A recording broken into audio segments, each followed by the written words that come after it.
Les ténèbres ne régneront pas toujours sur la terre. La dépression, l'addiction, la tristesse, le stress sont des prisons. La honte te pousse à t'isoler. Pendant toutes ces années, tu as cherché la liberté. Ce n'est pas un hasard si tu te retrouves ici. J'ai entendu tes cris. Je t'appelle encore une fois. Ne résiste pas. Laisse-toi conduire par le son de ma voix. Je suis là, avec toi.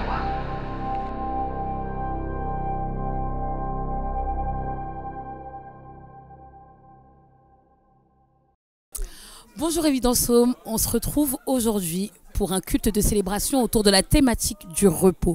On va vous parler vraiment du fait que notre repos se trouve en notre Seigneur Jésus-Christ. Mais je ne vous spoile pas trop, je vous laisse découvrir le message. Bonjour à tous la famille, j'espère que vous allez bien ce matin. En tout cas, c'est un plaisir pour moi de vous retrouver. Bienvenue à vous également Évidence Home. Est-ce que vous êtes en joie d'être dans la présence de Dieu ce matin ? Franchement, je ne sais pas si vous vous rendez compte, mais c'est vraiment une grâce. Et à chaque fois que je suis là devant vous, moi, ça me fait vraiment plaisir de vous voir. Et sans plus tarder, j'aimerais vous partager le message que le Seigneur a mis sur mon cœur ce matin pour introduire cette célébration. Et ce passage, c'est Matthieu chapitre 11, versets 28 à 30. Et le Seigneur nous dit « Venez à moi, vous tous qui êtes accablés sous le poids d'un lourd fardeau, et je vous donnerai du repos. Prenez mon joug sur vous et mettez-vous à mon école, car je suis doux et humble de cœur, et vous trouverez le repos pour vous-même. Oui, mon joug est facile à porter, et la charge que je vous impose est légère. » Amen. Et après avoir lu ce passage, certains pourront me dire « Oui, mais Kelly, la vie en Christ n'est pas de tout repos. » Et je suis d'accord avec vous, parce que c'est justement ce que le Seigneur nous dit dans Jean, au chapitre 16, verset 33, qui va s'afficher. Et à ce moment-là, le Seigneur nous dit « Vous aurez à souffrir dans le monde, mais courage, moi, en parlant de lui, j'ai vaincu le monde. » Et c'est là où j'aimerais attirer votre attention. Le contraste entre vous aurez à souffrir dans le monde, mais prenez courage, car moi, dit Jésus, j'ai vaincu le monde. Toute la différence, en fait, se trouve dans ce contraste-là. Pourquoi ? Parce que le vous nous représente nous. Et toutes les difficultés qu'on peut vivre au quotidien, tout ce qui vous accable, ça peut être des factures à payer, ça peut être la santé qui ne va pas, ça peut être les problèmes de famille, les problèmes de couple et que sais-je. Et à l'inverse, on a le Seigneur qui nous dit « Ok, il y a toutes ces choses, mais moi, prenez mon joug parce qu'il est doux et léger. » Amen. Et ça, je pense qu'on l'a entendu déjà à plusieurs reprises. Ok, mais Seigneur, comment... Je vis plein de choses au quotidien qui peuvent être compliquées, mais tu me dis que la vie avec toi, c'est le repos. Mais en fait, comment ? Moi, pour vraiment me reposer, j'ai besoin de prendre des jours de congé, j'ai besoin de prendre 1, 2, voire 3 semaines, ok ? Sauf que ce que j'aimerais vous partager, c'est que le repos, en fait, ce n'est pas le jour au moment où on va poser les jours de congé pour se reposer, aller partir en vacances ou prendre du temps dans le sommeil. Non. Le repos en Dieu, c'est quoi ? C'est H24. C'est 24 heures sur 24 et 7 jours sur 7. Mais c'est facile à dire et pas facile à faire. Je pense que vous êtes d'accord avec moi, ok ? Mais là où j'aimerais vous amener, c'est vraiment vous partager que le repos, finalement, est en Christ, on l'a déjà dit. Mais plus que ça, c'est de s'assurer, finalement, que Dieu doit être à sa juste place dans notre vie. Et lorsque Dieu est à sa juste place dans nos vies, lorsque, avant de se positionner, de prendre une décision ou autre, on lui fait confiance et on le consulte par rapport à ça, finalement, c'est ça le repos parce que lui prend tout. Lorsqu'on a le go de Dieu dans tout ce qu'on fait, lorsqu'on a son oui, c'est là où se trouve le repos parce que Dieu est en première ligne. Et j'aimerais vous rappeler qu'en Galates chapitre 2, verset 20, il nous est dit que ce n'est plus moi qui vis, donc nous, mais c'est Christ finalement qui vit en nous. Ma vie en tant qu'homme, je la vis maintenant dans la foi au Fils de Dieu qui par amour pour moi s'est livré à la mort à ma place. Et ce qui se passe au quotidien, c'est que lorsqu'on est sujet au stress, aux angoisses, à la peur, c'est parce que face aux difficultés qu'on vit, on se met souvent en première ligne. ok, j'ai tel problème de santé, Seigneur, pourquoi moi, pourquoi ceci, pourquoi cela? Alors que si nous vivons, ce n'est pas nous qui vivons, mais c'est Christ qui vit en nous. Vous êtes d'accord avec moi? Donc ça veut dire quoi? Ça veut dire que finalement, lorsqu'on est accablé par toutes sortes de difficultés, c'est finalement le Seigneur qui est mis avant dans toutes ces choses. Et nous, on n'a pas à se glorifier de quoi que ce soit. Seigneur, écoute, il y a telle maladie, il y a tel problème, ok. Mais ma vie, en fait, n'est plus la mienne, elle t'appartient. Ça veut dire que tous les problèmes que j'ai, tout ce qui peut arriver, finalement, tu as plus intérêt que moi à te glorifier parce que c'est toi qui es mis en avant. Amen. Et au travers de ce que je suis en train de vous partager là, j'aimerais qu'on puisse réaliser en fait à quel point le Seigneur est bon parce que c'est lui finalement le repos. Tout le repos réside en lui. Et tout le poids en fait de ce qu'on pourrait avoir, je ne sais pas dans quel état vous êtes venus ce matin, mais j'aimerais alléger vos épaules pour vous dire le Seigneur est là. Et c'est lui qui est en première ligne. Amen. Donc, si peut-être ce matin, on n'avait pas encore compris cette dimension de « Ok, Seigneur, finalement, le repos, c'est toi. Et le repos, c'est 24 heures sur 24, 7 jours sur 7. Seigneur, aide-moi finalement à entrer dans cette nouvelle dimension de repos 24 heures sur 24, 7 jours sur 7. » Amen. Est-ce qu'on peut se lever ensemble et commencer à prier pour dire « Ok, Seigneur, j'ai entendu ce que ta servante a dit ce matin, mais j'aimerais atteindre cette dimension de pouvoir me reposer finalement. » 24 heures sur 24, 7 jours sur 7. J'aimerais atteindre cette dimension et réussir finalement à me positionner, à faire des choix, à prendre des décisions qui soient complètement et entièrement reposées sur toi. Alors là où tu es, tu peux commencer à fermer les yeux et à élever la voix, à demander au Seigneur, écoute Père, j'ai besoin de toi. J'ai besoin de toi. J'ai besoin d'entrer dans cette dimension où je ne me soucie plus de rien. J'ai besoin d'entrer dans cette dimension où même si financièrement ça va pas, finalement je me rends compte que c'est toi le pourvoyeur. Et là où finalement mon compte en banque n'est peut-être pas autant rempli que je le voudrais, mais Seigneur, c'est toi qui pourvois aux besoins financiers. Tu es capable de susciter le cœur d'une personne pour venir me bénir. Tu es capable, Seigneur mon Dieu, toi qui nourris les oiseaux du ciel. Tu es capable, Seigneur, de faire en sorte que je ne manque de rien. Alléluia, Seigneur, je te prie pour ton peuple qui est là ce matin. Je te prie pour les personnes qui nous suivent en ligne, oh Dieu. Toi, Père, qui ouvre les écluses des cieux pour nous. Seigneur, tu nous aides à rentrer dans cette nouvelle dimension de ce qu'est le repos céleste. Le repos en toi, pas le repos, Seigneur mon Dieu, qu'on vient nous affliger ou comme je le disais au départ, le repos qui réside dans les jours de congé. Non, ça, Seigneur mon Dieu, c'est un repos qui est humain. Mais ce matin, dans ta présence, Roi des rois, nous venons chercher le repos divin. Nous venons chercher le repos céleste. Nous venons goûter à un repos, Seigneur mon Dieu, qu'on n'a jamais goûté encore jusqu'alors. Seigneur, nous ne sommes pas là, Seigneur mon Dieu, pour vivre sous le poids des difficultés, vivre sous le poids, Seigneur, de ce que le monde veut nous infliger. Non, nous sommes là pour vivre le véritable repos en toi, Roi des rois, et le partager à la multitude. Afin, Seigneur mon Dieu, que si les médecins nous annoncent des maladies ou des choses quelconques, Seigneur, que nous puissions dire ça, c'est l'affaire de mon Père. Si financièrement ça ne va pas, je suis là avec le sourire, je garde ma joie que je cultive en toi et je dis, ça, c'est l'affaire de mon Père. Si un voisin, une voisine vient m'annoncer une mauvaise nouvelle, ma sœur, sois rassurée, ça c'est le problème de mon Père et il va le résoudre parce que absolument rien n'est impossible à Dieu. Amen. Alors frères et sœurs, rentrez dans cette nouvelle dimension de repos et recevez tout simplement ce que vous avez à recevoir. Soyez bénis. Alléluia. Amen. Est-ce que vous êtes dans la joie ce matin d'être dans la maison du Seigneur? On va le louer ensemble, comme jamais on l'a loué. On va pas le louer comme on l'a loué hier, ni comme on l'a loué avant-hier. On va le louer aujourd'hui avec une vigueur particulière. Et on va dire merci au Seigneur, merci à Yahweh, parce qu'il n'y a personne au-dessus de lui. Et ce matin, le repos de Jésus-Christ, c'est également pouvoir demeurer dans la louange, demeurer dans l'adoration de qui il est. Alors on va simplement dire ensemble, merci Yahweh pour qui tu es. Yahweh, à vous.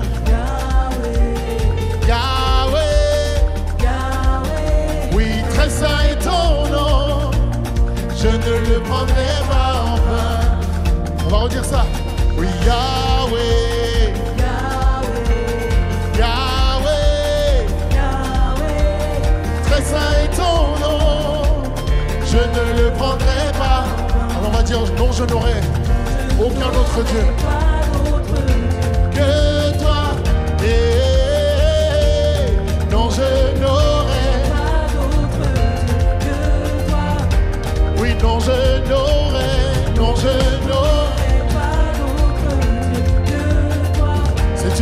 l'adoration sérieuse que tu fais. Non, je n'aurai pas d'autre Dieu que toi. Rien n'est au-dessus de toi, Père. Rien n'est au-dessus de toi. Rien n'égale à toi. Personne comme toi. Je n'aurai pas d'autre Dieu que personne. Personne. Ok, maintenant tu as entendu le chant. Peut-être qu'il te rappelle 2-3 trucs. Mais on va le chanter ensemble. Tu peux bouger ton voisin, bouger ta voisine et lui dire là, moi je vais louer. Maintenant j'ai compris, j'y vais.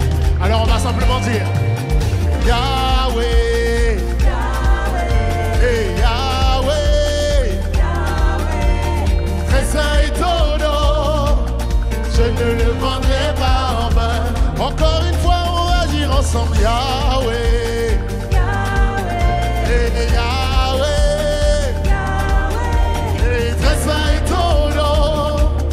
Je ne le prendrai pas en vain. Non, je n'aurai. Non, je n'aurai. Oui, non, je n'aurai.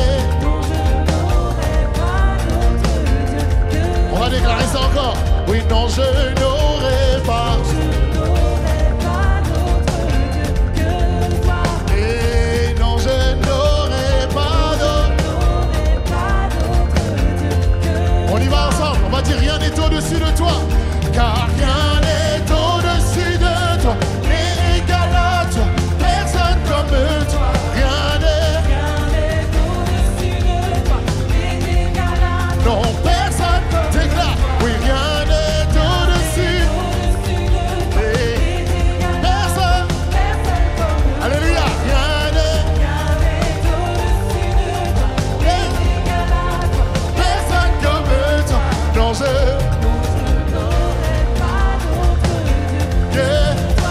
on déclare ensemble.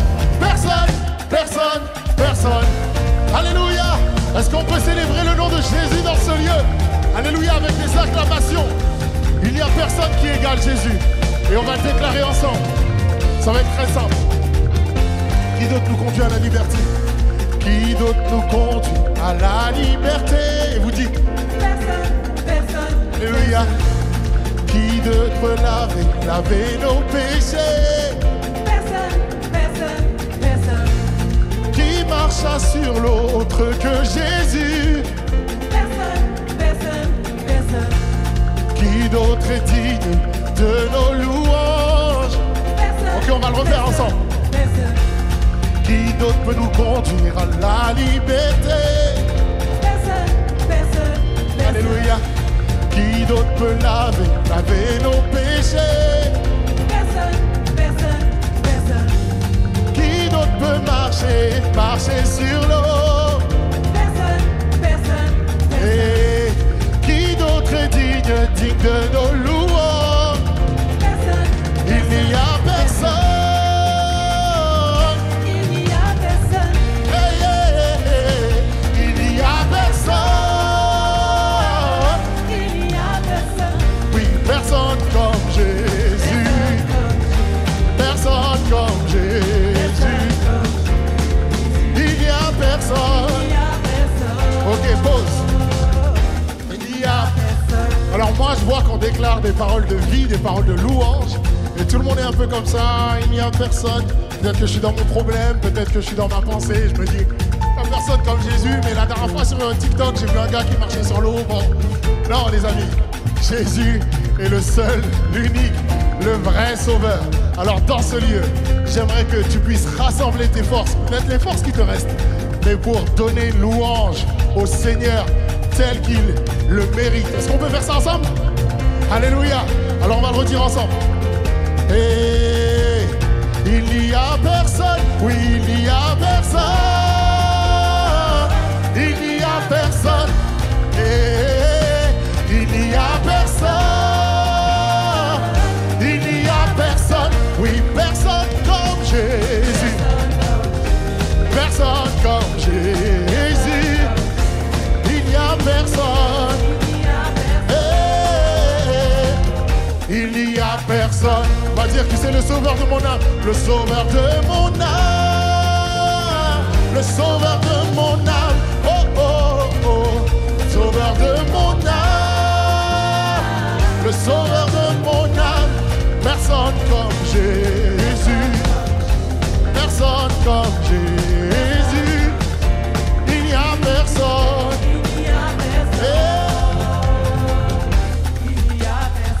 Oui, il n'y a personne, il n'y a personne,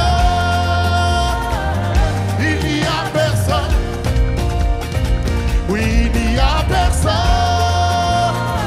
Personne n'est comme toi, Père. Personne comme Jésus. Personne comme Jésus. Il n'y a personne. Oui, il n'y a personne. Alléluia. Alors on va déclarer: non, je n'aurai pas d'autre Dieu que toi. Alléluia. Oui, non, Ce matin, tu peux déclarer de ta bouche ta fidélité envers ton Père. Oui, non, je n'aurai. Alléluia, c'est entre toi et ton Père. Non,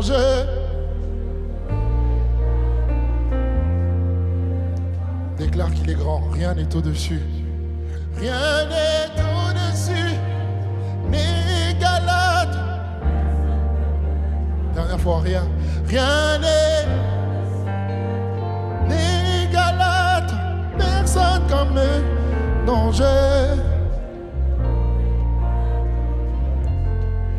Et on déclare avec force ensemble: personne. Alléluia. Est-ce qu'on peut lever une acclamation envers le Père dans ce lieu? Celui qui mérite notre adoration, celui qui mérite notre louange, celui à qui revient toute l'adoration encore une fois. Et je pense que ce matin on peut le chanter ensemble, on peut le déclarer ensemble, on peut dire que Seigneur, oui, tu mérites notre louange, tu mérites notre acclamation, et on va te la donner d'un cœur sincère. Je ne vais pas regarder à mes conditions, mais je vais regarder à toi. Et je vais élever une adoration qui vient du profond fond de mon cœur. Alors on va dire: nous nous courbons, levons les mains. Nous nous courbons, levons les mains, tournons les yeux vers toi, Seigneur. Nous confessons la vérité, ce qu'il nous faut.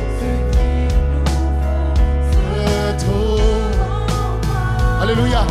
Reçois notre adoration. Alléluia. Élève ta voix dans ce lieu. Alléluia. Reçois notre adoration. Tu es merveilleux. Oui, reçois notre adoration. Jésus agneau, oui, reçois notre adoration. Tu es merveilleux. On va dire: nous choisissons de tout laisser. Alléluia. Nous choisissons de tout laisser. Tournons les yeux vers ce grand prix. L'appel céleste. Nos cœurs t'appartiennent. Oui, prends nos vies. Reçois notre adoration. Alléluia. Jésus agneau. Si tu es dans ce lieu et que tu souhaites adorer le Père, élève ta voix et dis: oui, tu es merveilleux. Oui, reçois notre adoration. Jésus, agneau de Dieu. Alléluia. Reçois notre adoration. Oui, tu es merveilleux. Alors on va simplement dire ensemble: oui, tout est racheté, t'acclame, l'univers entier proclame, toute la création, oui, se lève pour exalter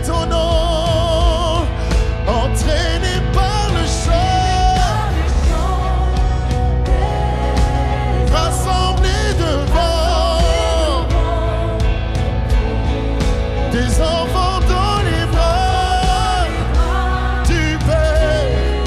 Nous chantons tes louanges.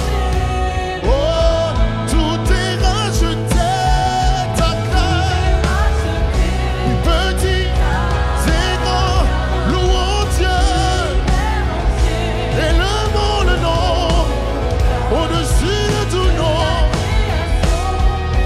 Seul est pour éteindre ton nom, entraîné par le chant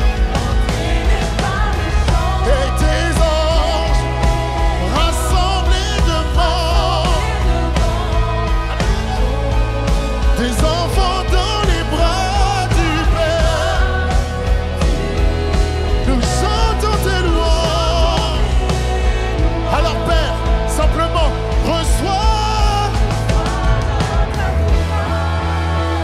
Alléluia, Jésus, agneau du Dieu. Oui, reçois notre adoration. Reçois, Père, ce qui vient du plus profond de mon cœur. Oh, reçois notre adoration. Jésus, agneau de Dieu. Reçois notre adoration.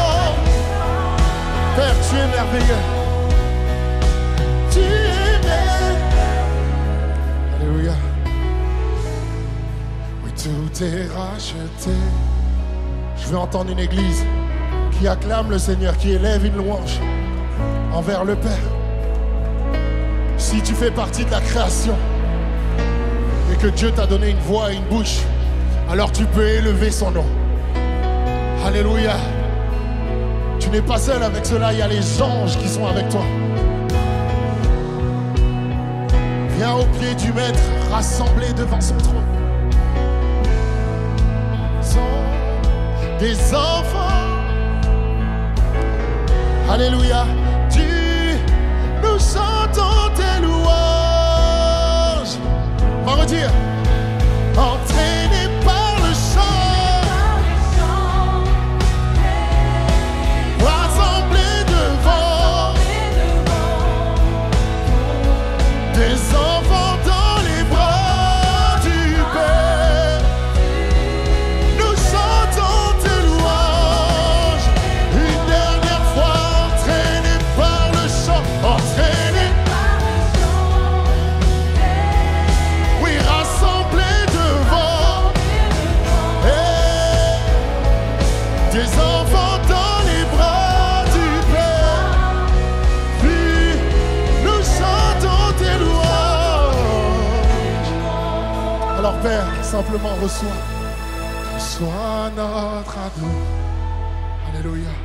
Entends le cri de ton peuple. Les cœurs qui s'ouvrent vers toi. Alléluia. Reçois notre. Nous pouvons le faire si ce n'est par toi, Père. Dernière fois, reçois. Est-ce qu'en église, on peut élever la voix et chanter?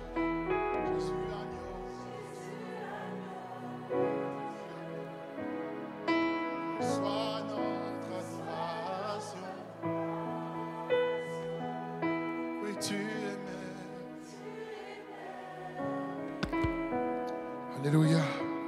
Alors prends 2 minutes où tu vas communier avec ton Père, communiquer avec lui et lui dire à quel point il est merveilleux, à quel point ce matin tu as envie de lui offrir une louange de bonne odeur, à quel point ce matin tu as envie de lui ouvrir ton cœur et tu lui ouvres ton cœur afin qu'il puisse recevoir ton adoration, pas celle de ton voisin, ni même celle de ceux qui sont sur scène au service, mais plutôt une adoration qui vient de ton cœur.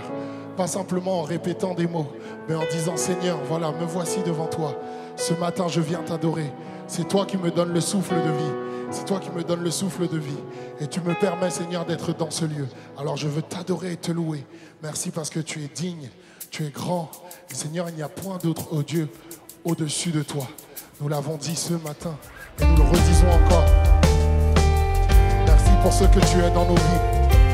Merci pour ce que tu fais pour nous. Alléluia.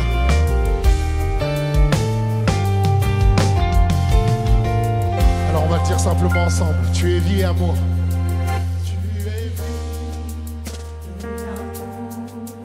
Tu brilles dans les ténèbres, tu donnes espoir à tous les cœurs brillent. Dieu, tu es grand. On le répète encore une fois, oui, Dieu, tu es grand. Dieu, tu es grand. Alors c'est ton souffle. C'est ton souffle dans nos vies qui nous pousse à louer, oui, à t'adorer. C'est ton souffle dans nos vies qui nous pousse à louer, toi seul, Seigneur. Alléluia. Si quelqu'un est dans ce lieu et qui veut faire cette déclaration, alors on va dire simplement, tu es vie. Tu es vie. Lumière dans les ténèbres. Tu restaures, donne espoir. Alléluia. À tous les cœurs brillent. Oh oui, Dieu, tu es grand. Oui, Dieu, tu es grand. Et Dieu. Alors simplement ensemble, on va dire. C'est ton souffle dans nos vies qui nous pousse à louer, oui, à t'adorer. C'est ton souffle dans nos vies qui nous pousse à louer, toi seul. C'est ton souffle dans nos vies qui nous pousse à louer, oui, à t'adorer. C'est ton souffle dans nos vies qui nous pousse à louer, toi seul, Seigneur. Oui, Dieu, Dieu. Alléluia. Oui, Dieu, tu es grand. Alors joins-toi à moi pour faire cette déclaration. La terre entière élève un chant. Nos cœurs crieront, tous chanteront. Oui, Dieu, tu es grand. Alléluia. On redit ça. La terre entière élève nos cœurs. crieront, tous chanteront. Oui, Dieu.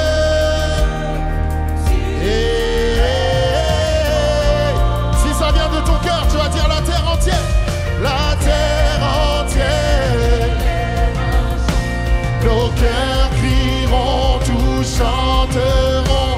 Oui, Dieu, tu es grand. Une dernière fois. Oui, la terre entière. Nos cœurs crieront. Oh Dieu, tu es grand. C'est ton souffle dans nos vies, dans nos vies, qui nous pousse à louer, à t'adorer. C'est dans nos vies qui nous pousse, toi seul. C'est ton souffle dans nos vies qui nous pousse à t'adorer. Oui, c'est ton souffle dans nos vies. Oh, alors encore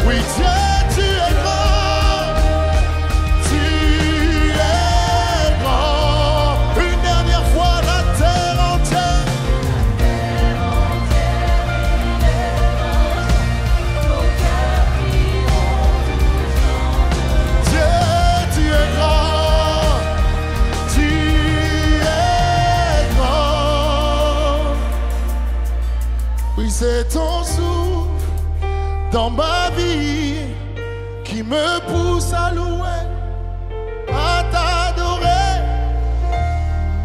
Dans ma vie qui me pousse, toi seul.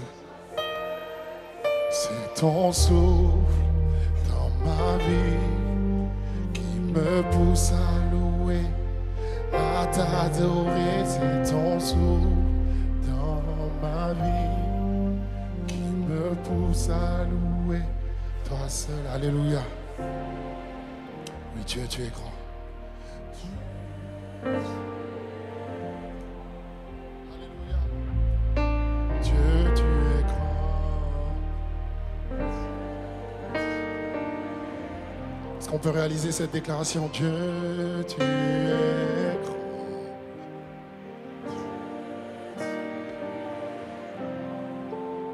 Oui, Dieu, tu es grand. Alléluia. Père, tu es notre champion. Tu es celui qui est au-dessus de tout. Alors les hommes t'ont peut-être condamné. Les hommes ont peut-être donné des paroles qui t'accablent. Mais sache que le Seigneur te donne la victoire. Car il a fait de toi son enfant. Alors on va simplement dire ensemble. J'ai longtemps essayé de voir. J'ai pris du temps pour le croire, que quelqu'un comme moi pouvait, oui, porter ta victoire. La perfection, je ne l'atteins pas. Tu donnes ce que je ne mérite pas. Tu prends les vases brisés pour les glorifier. Car tu es mon champion. Les géants tombent quand tu te tiens. Tu peux chanter. Tu remportes. En toi je sais. En toi je sais qui couronné. Je suis assis dans les lieux invincibles, près de celui qui a triomphé. Alors on va le dire ensemble. J'ai longtemps essayé de voir.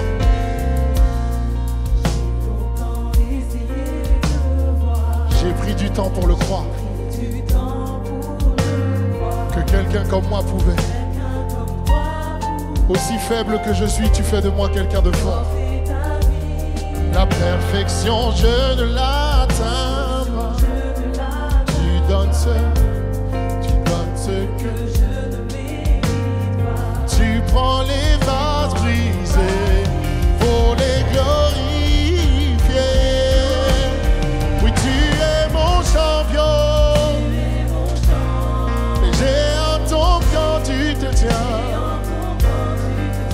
Invincible, tu remportes chaque combat. En toi, couronné de confiance. Je suis assis à la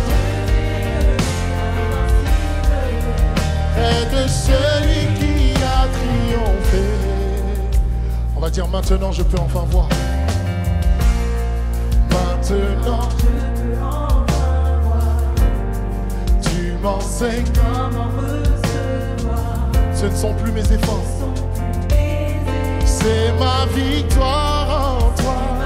On va le redire. Maintenant je peux enfin voir. Tu m'enseignes comment recevoir. Oui, ce ne sont plus mes efforts. C'est ma victoire en toi. Car tu es mon champion. Géant tombe quand tu te tiens. Invincible, tu remportes chaque combat. En toi je sais, couronné. Je suis assis dans les lieux élevés, invincible, près de celui. Alors on va dire ensemble. Lorsque j'élève la voix, les murs tombent devant moi, car j'ai l'autorité que Jésus m'a donnée. Lorsque j'ouvre enfin ma bouche, les miracles, oui, car j'ai l'autorité que Jésus m'a donnée. Oui, lorsque j'élève la voix, les murs tombent. Alléluia. Ce matin, tu as l'autorité que Jésus t'a donnée. Lorsque j'ouvre enfin ma bouche, alléluia, oui, les miracles se produisent, car j'ai l'autorité que Jésus m'a donnée. Oui, car j'ai l'autorité, oui, que Jésus m'a donnée. Déclare cela ce matin, car j'ai l'autorité, oui, que Jésus m'a donnée. Alléluia, car j'ai l'autorité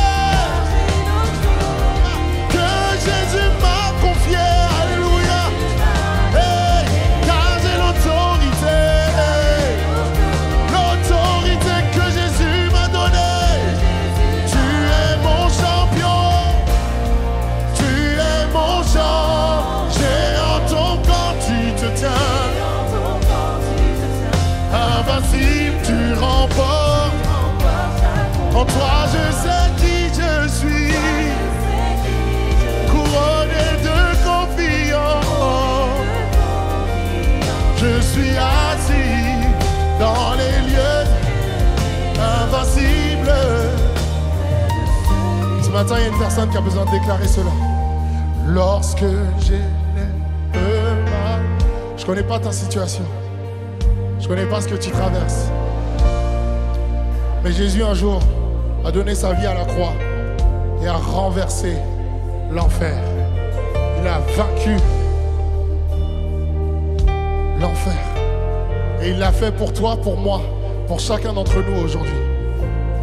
Mais par cette victoire, on n'est pas simplement déclaré gagnant et vainqueur. Il nous a donné l'autorité par sa victoire, parce qu'on hérite de son sang précieux. On a l'autorité sur l'ennemi, sur les serpents, sur les démons, sur les mauvaises pensées, sur les paroles rabaissantes, sur les maladies, sur ce qui nous enchaîne. Alors ce matin, lorsque tu déclares ces paroles, tu ne le fais pas simplement pour un chant, tu ne le fais pas parce qu'il y a une belle mélodie, mais tu le fais parce que tu crois que Dieu t'a donné cette autorité. Alors on va le faire d'une manière prophétique. Tu vas penser à ta situation et tu vas déclarer: lorsque j'élève ma voix, lorsque j'ai les murs tombent, car que Jésus m'a donné. Prends autorité ce matin, alors ouvre ta bouche. Les miracles se produisent, car j'ai l'autorité que Jésus m'a donnée. Alléluia. Lorsque j'élève ma voix, les murs tombent devant moi, car j'ai l'autorité, oui, que Jésus m'a donnée.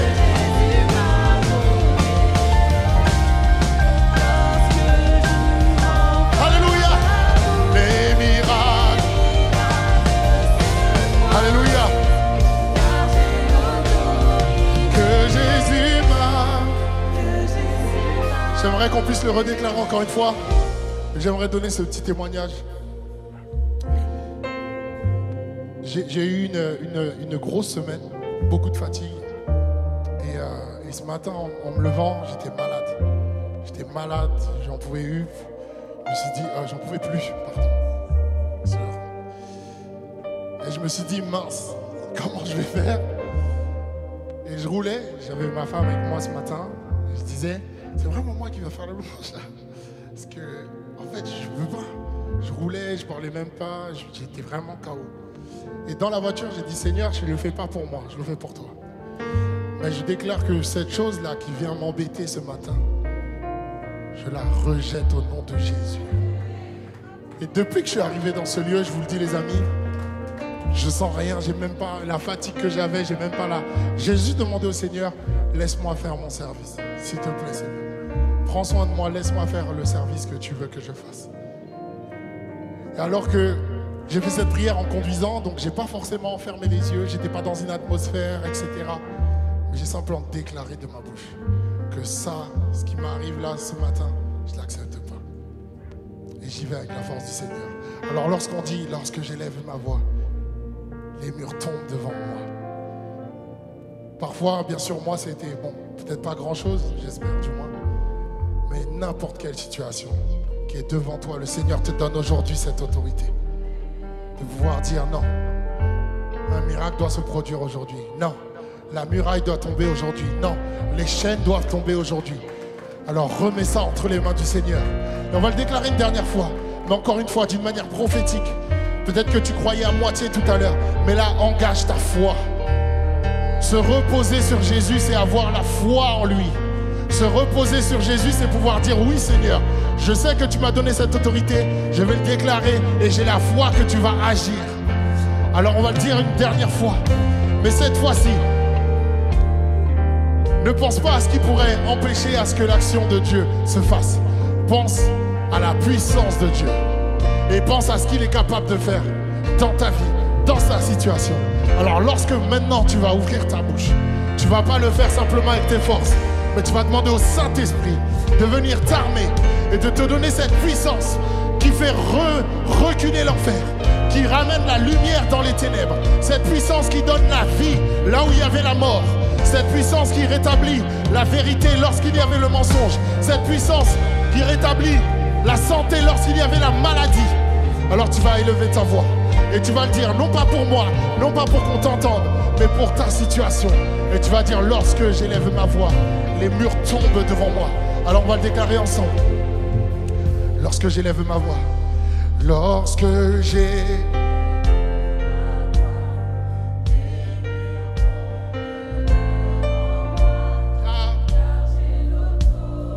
que Jésus m'a donné,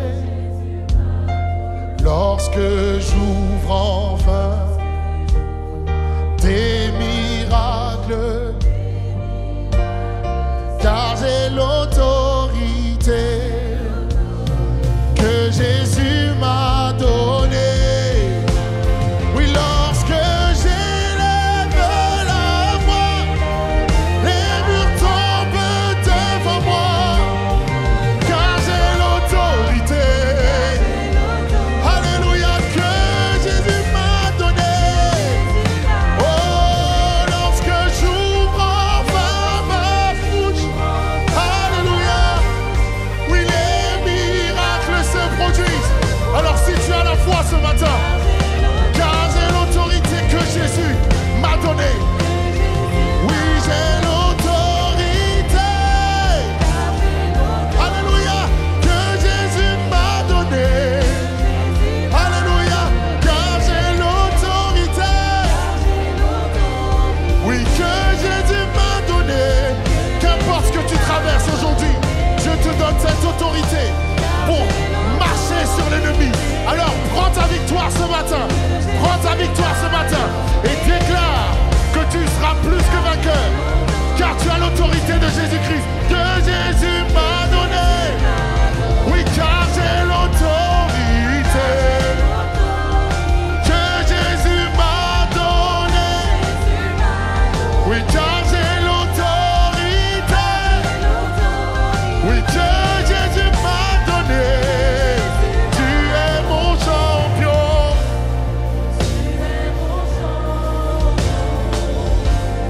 J'ai entendu invincible, tu remportes. En toi je sais, couronné de confiance.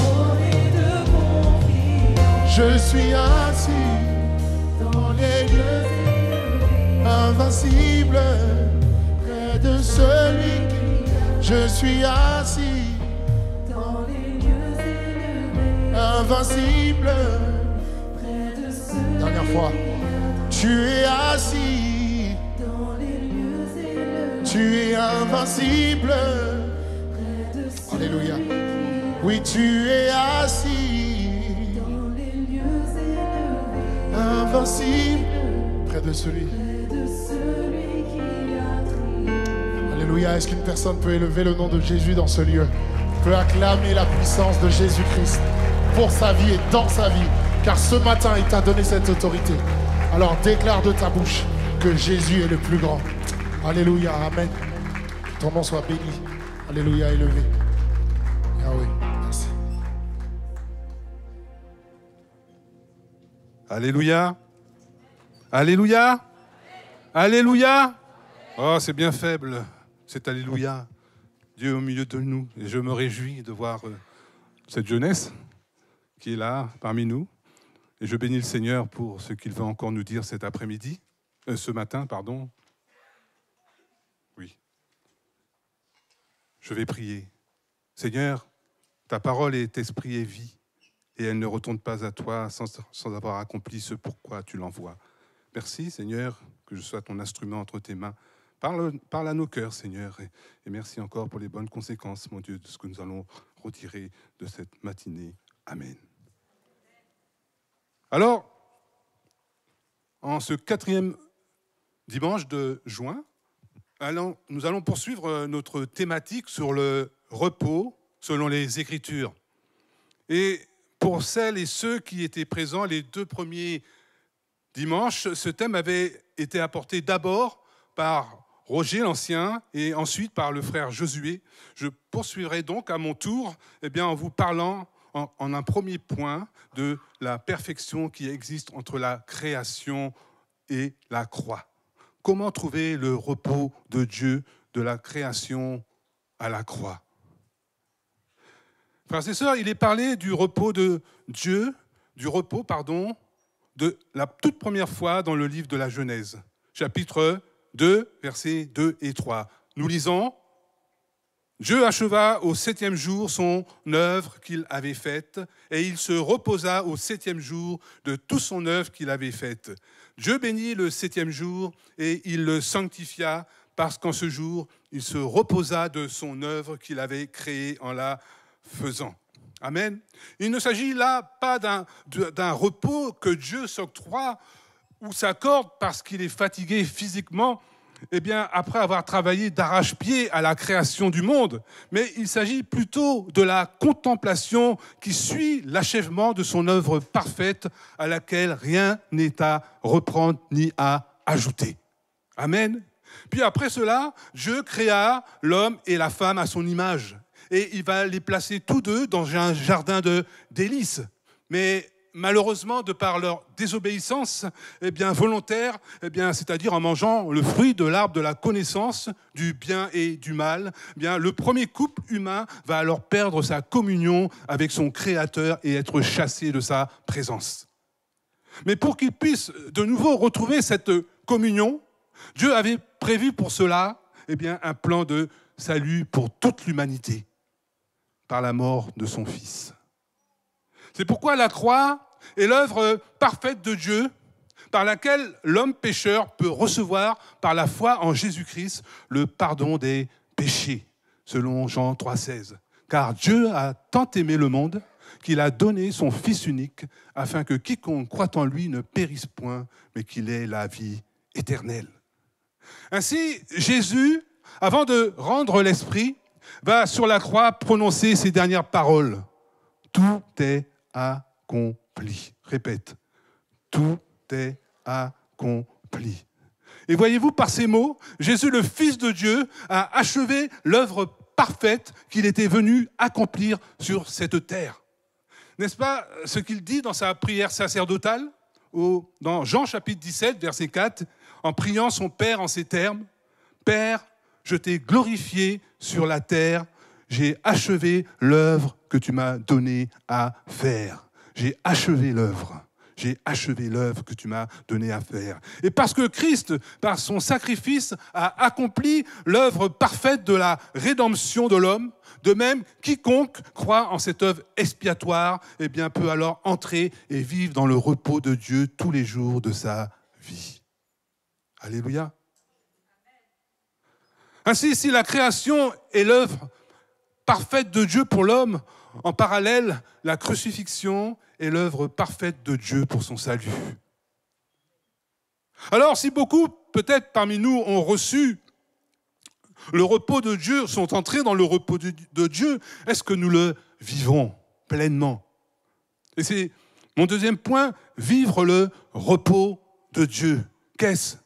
Eh bien, David, lui, le vivait, le petit berger d'Israël, puisqu'il pouvait affirmer dans le psaume 23, versets 1 et 2, « L'Éternel est mon berger, je ne manquerai de rien.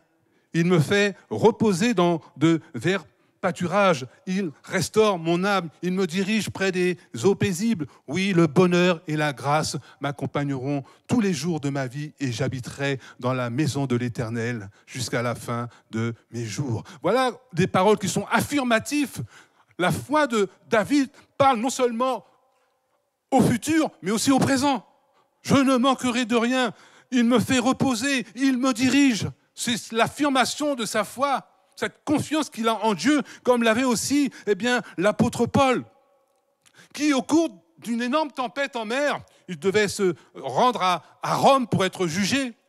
Et là, une tempête va se lever et tout l'équipage va perdre espoir d'être sauvé. Mais il va, lui, se lever et parler à cet équipage, à ces hommes, pour les rassurer en leur disant, et on peut lire dans Actes chapitre 27, versets 22 à 25, c'est donc l'apôtre qui parle à l'équipage qui est dans la crainte, dans la peur de mourir. Il leur dira, « Maintenant, je vous exhorte à prendre courage, car aucun de vous ne périra et il n'y aura de perte que celle du navire. Un ange du Dieu à qui j'appartiens et que je sers m'est apparu cette nuit et m'a dit, « Paul, ne crains point, il faut que tu comparaisses devant César. Et voici, Dieu t'a donné tous ceux qui naviguent avec toi. » Et il termine en disant ceci, « C'est pourquoi, ô hommes, rassurez-vous, car j'ai cette confiance en Dieu qu'il en sera comme il m'a été dit. » Alléluia. Donc Paul a cette confiance en un Dieu qui ne ment point. Et ça, c'est extraordinaire. Avoir confiance en Dieu dans les difficultés, selon les circonstances de notre vie, comme l'avait David, c'est ce qui est merveilleux. Vous savez, Jésus, lui aussi, vivait dans le repos de Dieu sur une mer déchaînée. Souvenons-nous de cet épisode où il dormait paisiblement, alors que les disciples étaient agités dans tous les sens. Alors, ils vont le réveiller en disant à Jésus, « Seigneur, tu ne vois pas que l'on périt ?» Et qu'est-ce que Jésus va faire ? Il va menacer les flots et le vent, et le calme va revenir. Et là, Jésus de leur dire, « Mais où est donc votre foi ?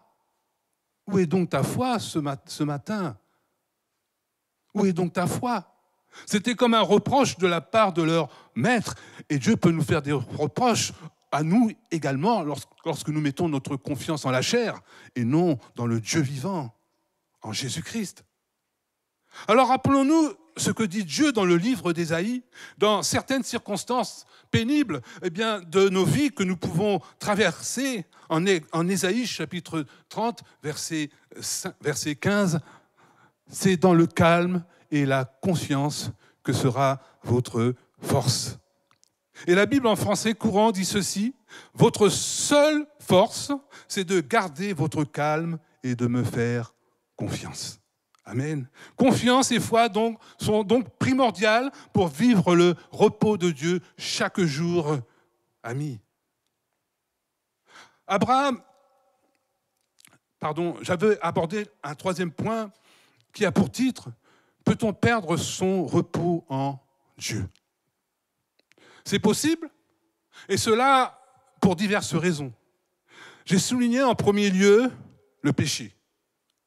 Lorsque le roi David a commis son adultère avec la femme d'Uri le Héthien, Non seulement il va mettre cette femme enceinte, mais il va également commettre un crime en faisant tuer son mari Uri le Héthien pour cacher à la guerre, pour cacher sa paternité. Dès lors, David va perdre son repos en Dieu. Il va perdre sa joie de vivre, il va perdre la joie de son salut et sa conscience va commencer à l'accuser tour à tour. C'est pourquoi il dira au psaume 32, versets 3 et 4, « Tant que je me suis tu, mes os se consumaient. Je gémissais toute la journée. Ma vigueur n'était plus que sécheresse comme celle de l'été. » Et nous savons qu'après avoir avoué ses transgressions à Dieu, David pourra dire, verset 5, « Tu as effacé la peine de mon péché, ainsi que tout homme ou toute femme pieux, pieuse, te prie au temps convenable. » Nous voyons que c'est par la prière que Dieu nous écoute et pouvons obtenir miséricorde de sa part. Mais si quelqu'un ne prie pas, est-il cet homme pieux qui veut être pardonné? Est-ce que tu pries? Quand tu as des soucis, tu as un problème, est-ce que tu pries? C'est là on peut dire je crois en Dieu, mais quand on ne prie jamais, sommes-nous ces hommes, sommes-nous cet homme, cette femme qui est pieux et qui prie et qui sait à qui s'adresser dans sa vie face aux difficultés de la vie? En deuxième lieu, nous pouvons perdre notre repos en Dieu à cause de nos mauvais choix. Au moment de se séparer de son oncle Abraham, pourquoi? Parce que Lot avait des troupeaux, Abraham avait les siens, et les serviteurs ne s'entendaient pas parce que le nombre de bétail était tellement nombreux qu'il y avait des querelles entre les serviteurs. Alors Abraham va trouver une solution. Il va dire à son neveu qu'il n'y ait pas, je te prie, entre nous des querelles. Séparons-nous. Si tu vas à droite, j'irai à gauche. Si tu vas à gauche, j'irai à droite. Et devant cette proposition, il est dit que Lot va choisir pour lui toute la plaine du Jourdain qui était comme un jardin de l'Éternel, fertile comme le pays d'Égypte. Le gazon, il a vu ce vert devant lui. Il s'est dit, waouh, ça c'est bon pour mes troupeaux. Tant pis pour Abraham. Moi, je choisis en premier, je choisis la meilleure part. Il a choisi quelque part d'une manière égoïste. Pour lui-même, c'est ce qui est dit. Mais voyez-vous, il va dresser ses tentes, mais jusqu'à Sodome.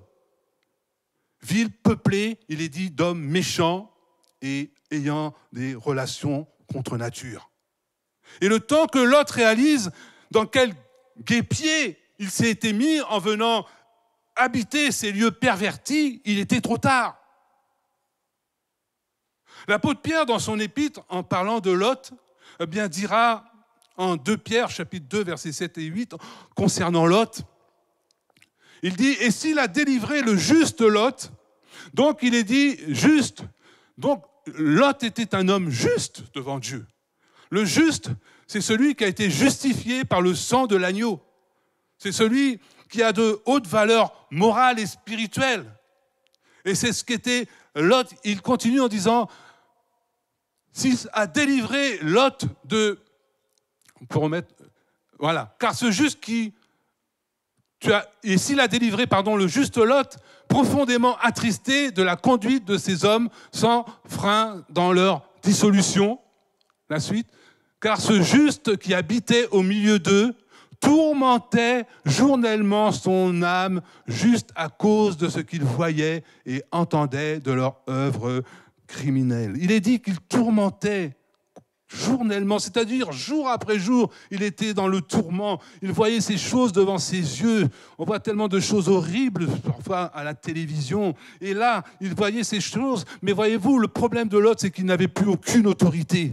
Parce qu'il s'était placé dans un sens qu'il n'aurait jamais dû être là.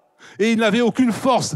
Et quand des anges sont venus, lorsque Lot a exercé l'hospitalité pour des anges, la Bible nous dit que le soir, toute la population s'est réunie autour de la maison de Job et de Lot, et lui ont dit, fais-nous voir les hommes que tu as hébergés chez toi afin que nous les connaissions.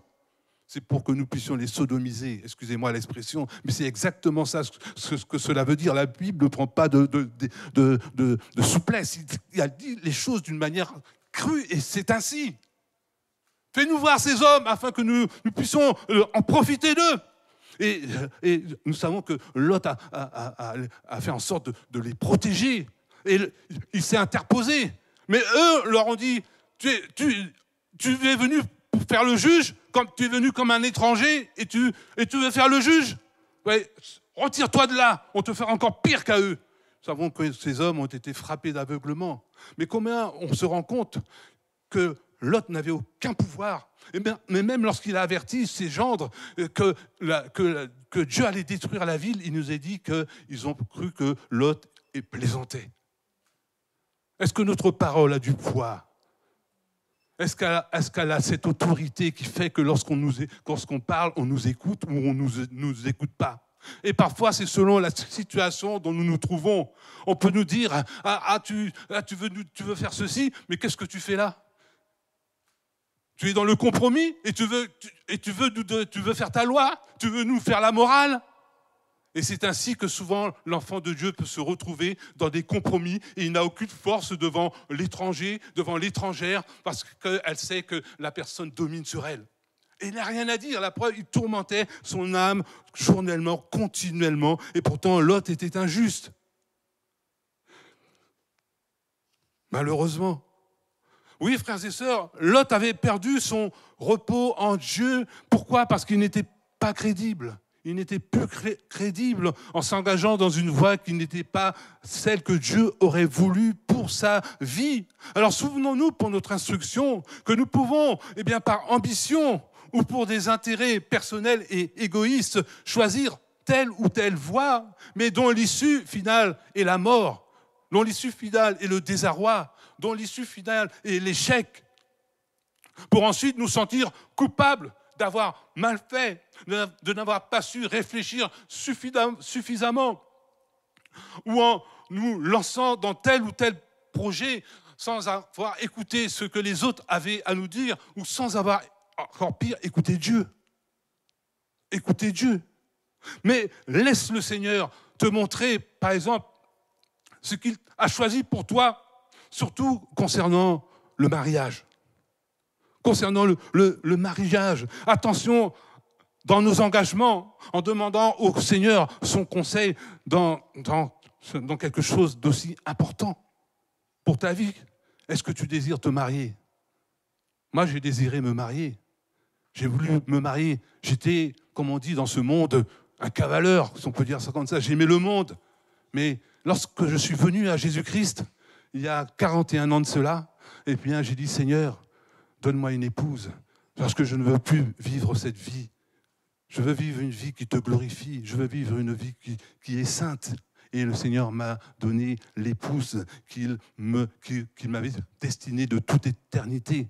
Et dernièrement, j'ai fêté mes 40 ans d'anniversaire de mariage. Alors je dis, Seigneur, béni soit ton nom. Si tu veux réussir ta vie, mets ta confiance en Dieu. Ne choisis pas selon tes propres choix, parce que tu risques de le regretter amèrement. Proverbe chapitre 18, verset 22 nous dit, « Celui qui trouve une femme trouve le bonheur. C'est une grâce qu'il obtient de l'Éternel. » C'est une grâce qu'il obtient de l'Éternel. Et dans ce verset, de qui vient cette grâce? De nous-mêmes ou des autres? Non, de Dieu. Et c'est là l'essentiel. Et tu resteras par son choix pour toi, dans son repos toute ta vie. Amen. Alléluia. En troisième lieu, j'ai souligné ce qui peut aussi nous faire perdre notre repos en Dieu, ce sont les comparaisons. Dans le psaume 73, versets 1 à 5 et 12 à 15, il est question d'Asaph, qui a écrit ce psaume 73, je ne sais pas si vous le connaissez. Et il dit ceci, Dieu est bon pour Israël, pour ceux qui ont le cœur pur. Toutefois, mon pied allait fléchir. Mes pas étaient sur le point de glisser, car je portais envie aux insensés.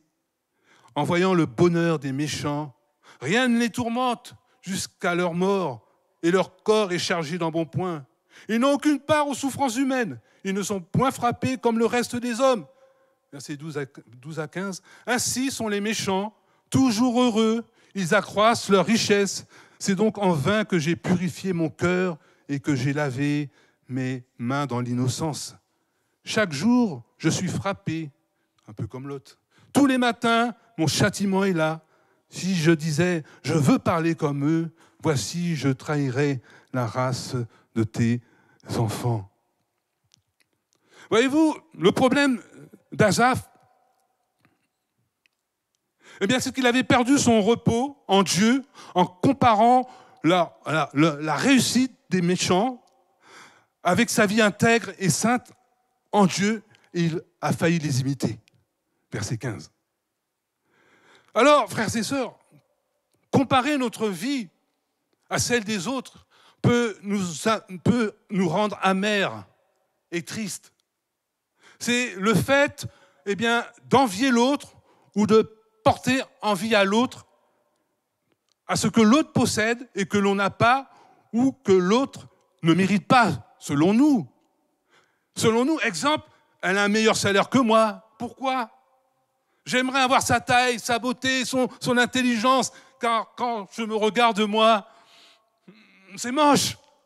J'aimerais avoir une maison, un jardin comme mon voisin. La sienne est plus belle que la mienne. Tout lui réussit et moi c'est le contraire. C'est pas juste. Ou alors c'est toujours lui qu'on admire, jamais moi, etc., etc. Or, je ne dois pas perdre mon repos en Dieu en cultivant sans cesse ce genre de pensée. En comparant ma vie à celle de mon frère, en comparant ma vie à celle de ma sœur, car nous sommes tous uniques devant Dieu. Ta vie est unique, ma vie est unique. Je ne veux pas échanger ma vie contre un tel ou une telle. Ta vie Dieu a un plan parfait pour ta vie. Alors arrête de regarder l'autre en te disant « je voudrais avoir sa vie, je voudrais avoir telle chose de sa vie ». Non, Dieu a un plan parfait pour ta vie et il conduira dans les projets de paix et non de malheur qu'il a pour toi, parce que Dieu ne fait pas de favoritisme. Alors cesse d'avoir des complexes. Te dit le Seigneur et vis dans mon repos par mon esprit tous les jours de ta vie et non par rapport à autrui. Souviens-toi de ce que le Seigneur veut te dire ce matin si tu fais des comparaisons sans cesse. J'aimerais maintenant aborder ce dernier point, le repos éternel de l'âme ou les tourments éternels de l'âme. Je suis obligé de passer par là, parce que l'Évangile, si on parle du repos de Dieu, mais il est aussi question du repos de l'âme ou des tourments éternels de l'âme. Vous savez, lors d'un enterrement, on entend souvent dire, à la fin, par celui qui officie, que son âme repose en paix. Et souvent, j'entends aussi parfois même à la télévision des personnes célèbres, on a dit d'elle, il a rejoint les étoiles. Mais est-ce que c'est bien vrai ? Est-ce que c'est pas bien vrai ? Hébreux 9, 27 nous rappelle ceci, il est réservé aux hommes de mourir une seule fois, après quoi vient le jugement. Donc il n'y a pas de réincarnation, puisqu'on meurt une seule fois. Car souvenons-nous que nous possédons une âme immortelle. Notre âme est le siège de nos émotions et l'esprit retourne à Dieu, le siège de notre intelligence. Mais et le corps, qu'est-ce qu'il devient ? Voyez-vous, il est dit que donc il est réservé aux hommes de mourir une seule fois, après quoi vient le jugement. Mais le jugement de quoi ? Eh bien, de notre âme. C'est d'ailleurs Jésus, pour cela qu'il est venu sur terre, pour sauver notre âme. D'ailleurs, il le dit lui-même en Luc chapitre 9, verset 56. Car le Fils de l'homme est venu non pour perdre les âmes des hommes perdre les âmes des hommes, mais pour les sauver. Et ils allèrent dans un autre bourg. Mais Jésus est venu non pour perdre les âmes des hommes, mais pour les sauver. Donc, s'il est venu pour sauver l'âme, c'est qu'elle est perdue. Vous êtes d'accord avec moi? Quelque chose qui est perdu a besoin d'être sauvé. C'est comme le fait qu'on ait perdu, je ne sais pas, on ait perdu son chat quelque part. On va faire en sorte de le rechercher. Si on aime l'animal. Parce que l'animal est perdu, alors si on ne le retrouve pas, il est perdu pour toujours. Et donc, comme je l'ai dit, il faut donc, pour qu'elle soit sauvée, eh bien, qu'elle reçoive en elle l'amour de la vérité. Sinon, celle-ci restera pour l'éternité loin de Dieu, malheureusement. Jésus est la vérité, nous dit la parole. Nul ne vient au Père que par lui. Nul ne vient au Père que par Jésus. Si on ne le croit pas, eh bien notre âme alors ne peut entrer dans le repos de Dieu dès maintenant, ni dans le royaume éternel de Dieu, mais elle viendra en jugement, malheureusement. Donc, l'Évangile lève le voile, frères et sœurs, sur ce qui se passe après la mort en Luc chapitre 16, versets 19 à 31. Et dans ce récit, il y avait un homme riche qui était vêtu de pourpre et de fin lin et qui, chaque jour, menait joyeuse et brillante vie. Là, il s'agit donc d'un homme qui, après avoir mené joyeuse vie et vécu pour lui-même, eh bien, va se retrouver, du moins, son âme, dans un lieu de tourment appelé le séjour des morts. Allez, je ne dis pas Alléluia, c'est pas drôle. Et là, il va parler de loin à Abraham, eh bien, des souffrances qu'il endure. Vous remarquez qu'il parle. Il va s'adresser à Abraham. Et il est bien dit qu'au verset 22, donc, le riche mourut aussi et il fut enseveli. Et pourtant, dans l'au-delà, dans le séjour des morts, il parle. Donc, il n'a pas de corps. Et là, il va donc parler de loin à Abraham des souffrances qu'il endure. Et comme je l'ai dit, eh bien, il n'a pas de corps, puisqu'il est dit à la fin, donc au verset 22, et c'est de là que l'on peut imaginer eh bien, les superbes funérailles qu'on a dû lui faire et les éloges dus à son nom, à ce qu'il a reçu sur cette terre, les éloges ayant sur la terre réussi à faire fortune. Mais que dit le psaume 49, versets 17 à 21 à ce sujet ?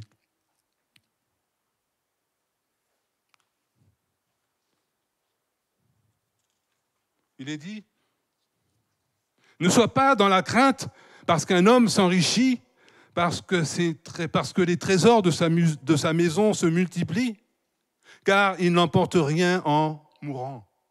Ses trésors ne descendent point après lui. Il aura beau s'estimer heureux pendant sa vie, on aura beau te louer des jouissances que tu te donnes, tu iras néanmoins dans le séjour de tes pères qui jamais ne reverront la lumière. Et il termine en disant « L'homme qui est en honneur et qui n'a pas d'intelligence est semblable aux bêtes que l'on égorge, comme un cochon qu'on saigne pour faire du boudin. » Vous savez, lorsqu'il dit « L'homme qui est en honneur sur la terre et qui n'a pas l'intelligence de connaître Dieu ou de chercher Dieu est comme une bête. L'insensé dit dans son cœur « Il n'y a pas de Dieu ». Mais je pense que nous tous qui sommes là ce matin, croyons en Dieu.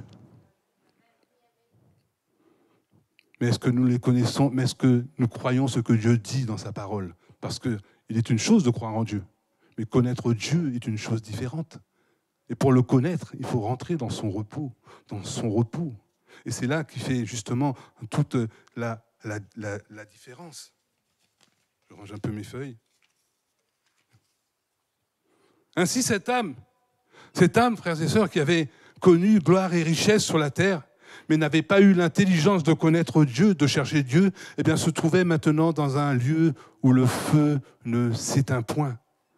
Et en voyant son sort irréversible, elle fera à Abraham cette prière, verset 27. « Je te prie donc d'envoyer Lazare, qui lui se trouvait dans le séjour des bienheureux, d'envoyer Lazare dans la maison de mon père, c'est-à-dire sur terre.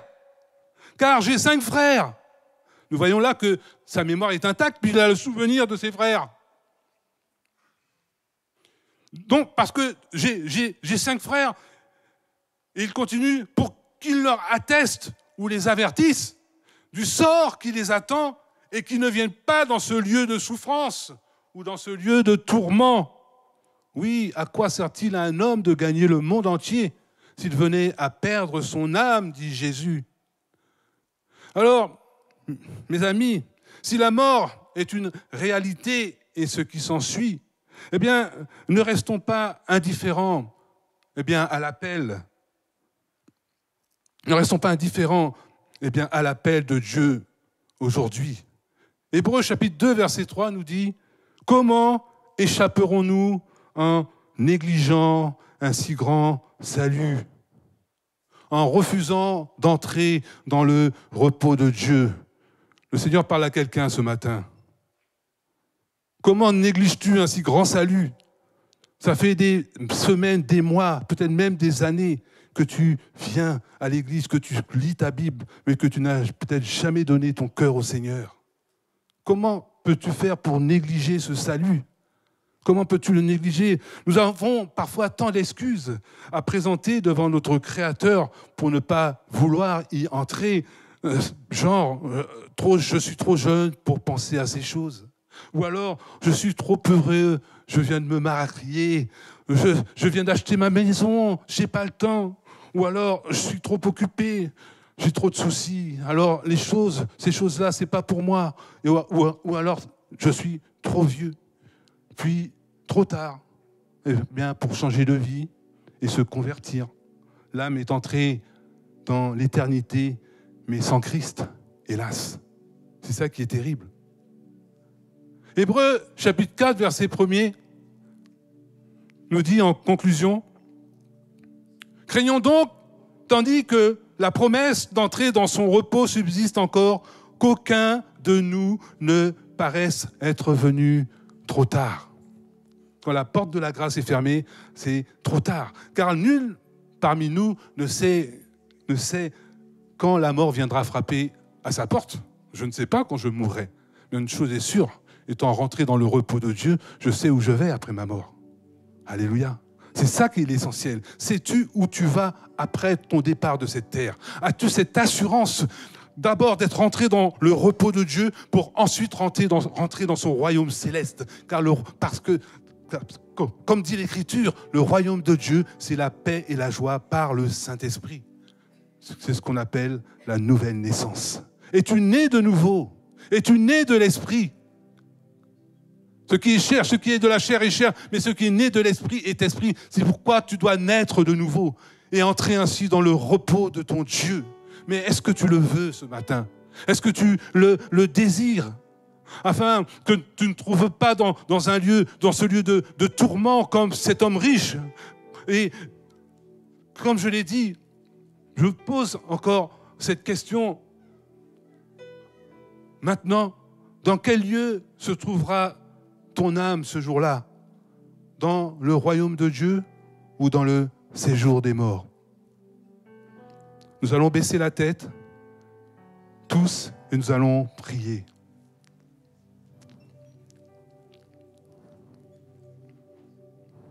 Je vais prier. Seigneur, seul ton Saint-Esprit, ce matin, peut convaincre une âme de péché, de justice et de jugement. Alors je prie, Seigneur, maintenant, pour que ton esprit aille toucher le cœur de celui ou de celle que tu appelles à venir et pour qu'il rentre dans ton repos.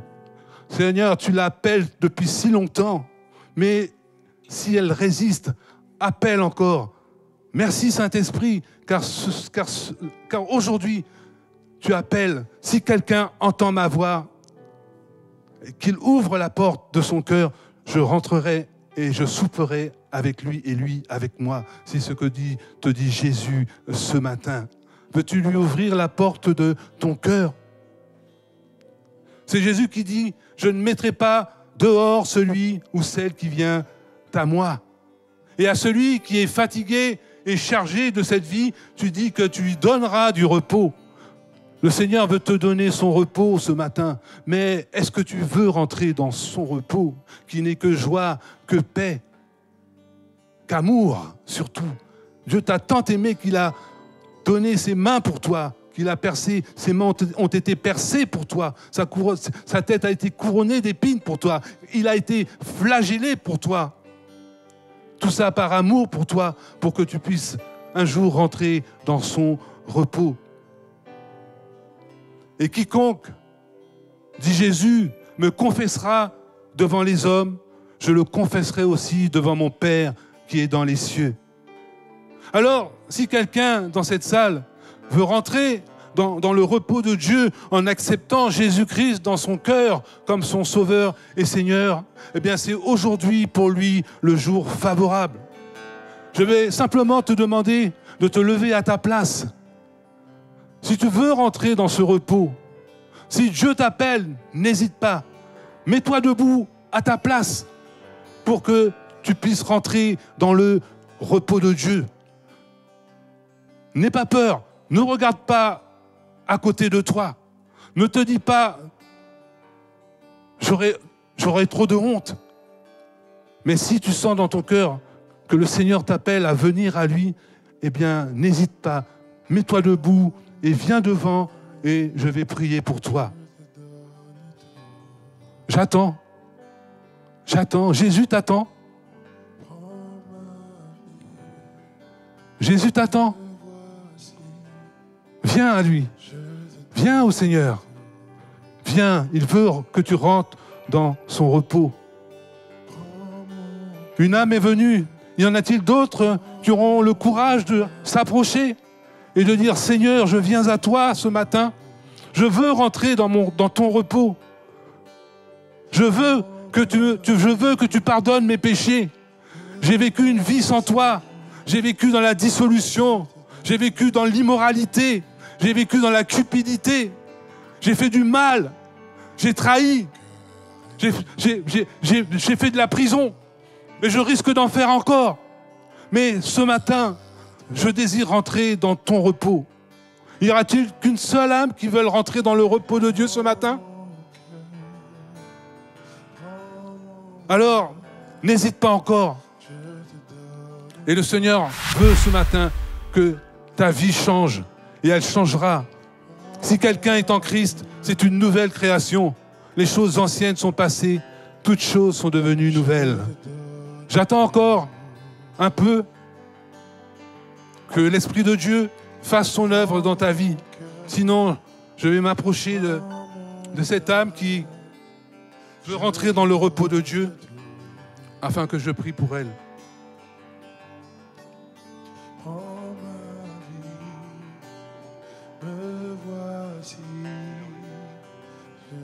Kimberley, tu t'es approché du Seigneur. Alors je vais te demander, si tu veux rentrer dans le repos de Dieu, de lever ta main maintenant en signe d'approbation, de consentement. Lève ta main bien haut, parce que le Seigneur voit ta main, que tu désires rentrer dans son repos. L'Écriture, Jésus l'a dit, si quelqu'un me confesse devant les hommes, je confesserai aussi ton nom, Kimberley, devant mon Père qui est dans les cieux. L'Éternel a vu ton signe, l'Éternel a vu ta main levée. Alors reçois maintenant le repos du Seigneur. Père, je prie maintenant pour Kimberley, qui a eu le courage, la force et la grâce de venir à toi ce matin. Je te demande de pardonner ses péchés. Seigneur, je te demande de prendre sa vie en main, de la conduire tous les jours de sa vie, de lui accorder ta grâce, ton pardon, Seigneur, et qu'elle devienne entre tes mains une nouvelle créature. Seigneur, fais d'elle, Seigneur, ton témoin fidèle, que ta grâce soit sur elle. Et je prie maintenant pour que tu la guérisses, mon Dieu, de toute maladie mentale, morale, physique, spirituelle dont elle a besoin pour son âme. Seigneur, qu'elle sorte de ce lieu changée, transformée. Seigneur, inscris son nom dans ton livre de vie maintenant et que Kimberley puisse recevoir maintenant ce salut qui vient d'en haut, ce salut qui vient de notre Dieu et de notre Père en Jésus-Christ. Kimberley, reçois le repos de ton Dieu, reçois la grâce de ton Sauveur. Reviens et pour écouter et voir la grâce de Dieu dans ta vie. Alléluia. Amen. Merci Kimberley. Que Dieu te bénisse. Alléluia. Alléluia.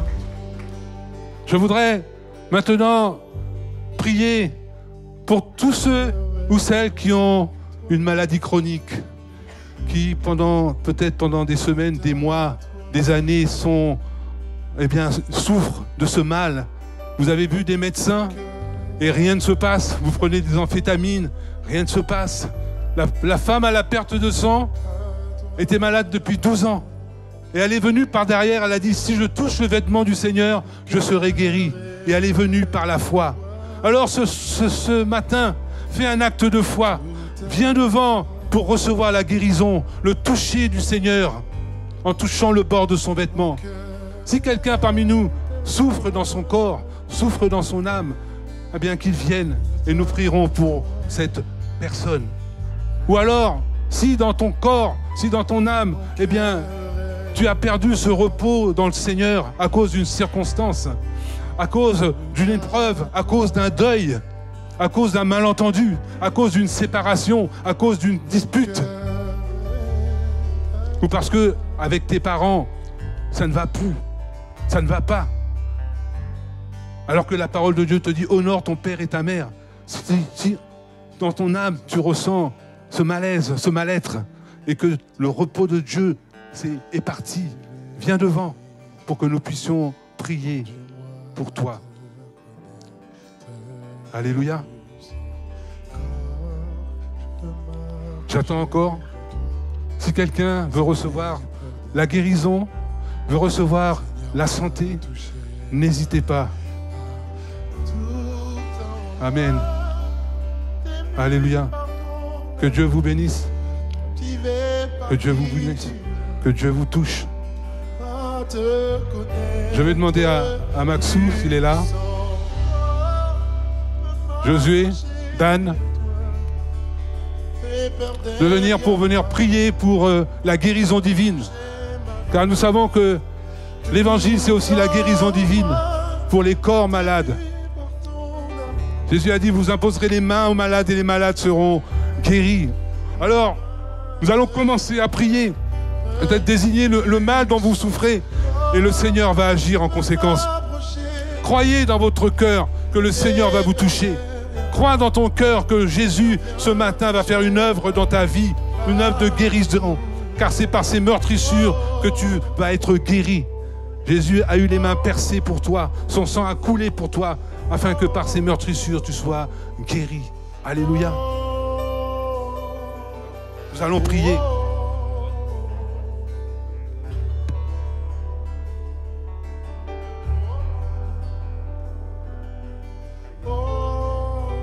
Tout en moi est ému par ton amour, captivé par qui tu es. Conduis-moi à te connaître plus encore. Je veux m'approcher de toi, laisser mes peurs derrière moi. Seigneur, viens toucher ma vie. Tout en moi est ému par ton amour, captivé par qui tu es. Moi te connaître plus encore. Je veux m'approcher de toi, c'est mes peurs derrière moi. Viens toucher ma vie. Oh, oh.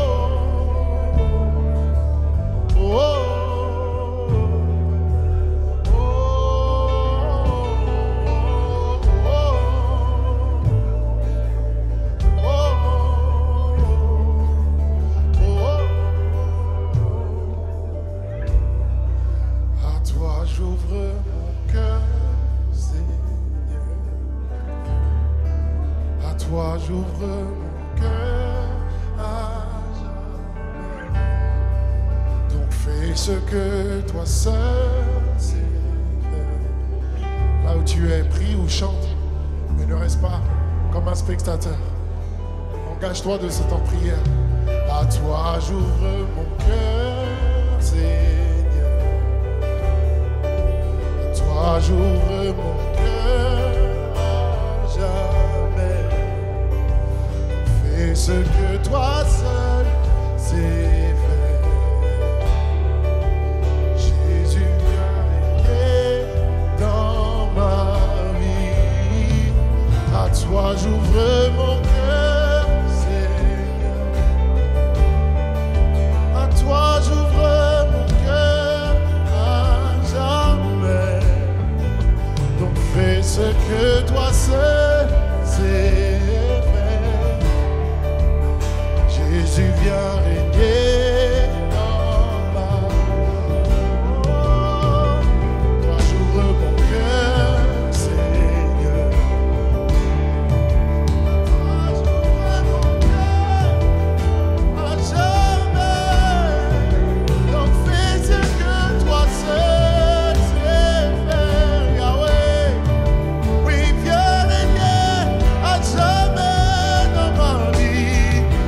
par qui tu es. Conduis-moi à te connaître plus encore, me m'approcher de toi et mes peurs derrière moi. Alléluia.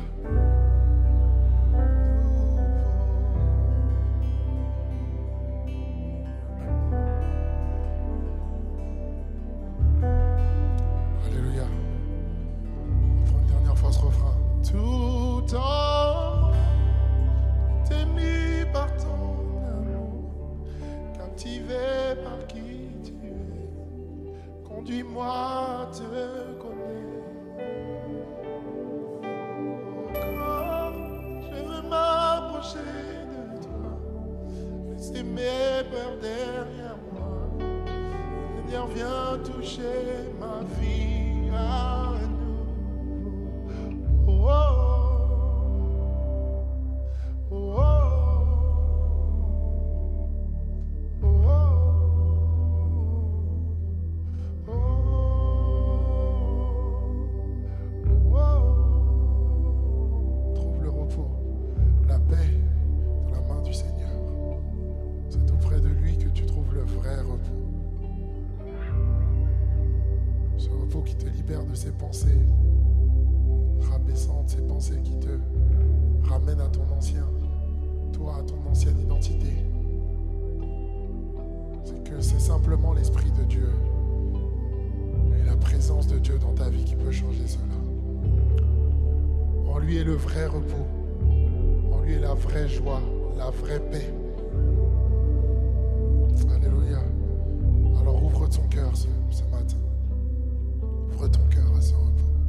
Ouvre ton cœur à ton Sauveur. Alléluia.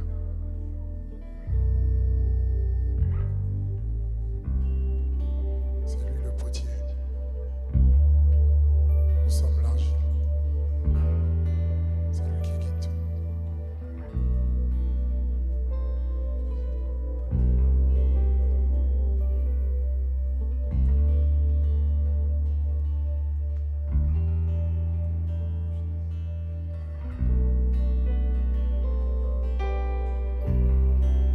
Alléluia.